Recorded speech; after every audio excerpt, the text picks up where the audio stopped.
Ruben Onsu dan Sarwenda akan berobat ke Singapura, Bertrand Peto dan adik-adiknya tak dibawa. Pasangan publik figur, Ruben Onsu dan Sarwenda akan berobat ke Singapura. Rencana Ruben Onsu dan Sarwenda akan berobat di Singapura telah bulat diputuskan oleh sang komedian.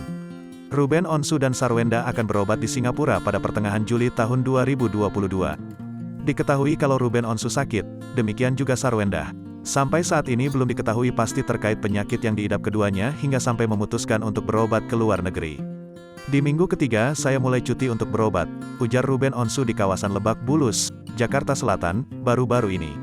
Namun, Ruben menegaskan tidak akan satu rumah sakit dengan Sarwenda yang membuat dirinya sedikit terkejut mendengar kabar tersebut. Kendati demikian, ayah Bertrand Peto itu meminta doa untuk kesehatannya dan juga Sarwenda. Tapi sedikit surprise juga, ternyata selama di sana saya tidak bisa satu rumah sakit. Wenda di mana? Saya di mana? Jelas Ruben lagi.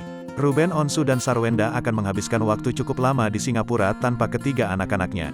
Ruben Onsu berharap kerinduan dengan Bertrand Peto dan adik-adiknya tidak menjadi penghalang untuknya bisa menjalani pengobatan secara fokus. Ya mudah-mudahan gak berpengaruh, kalau kangen bisa video call, tutur Ruben Onsu.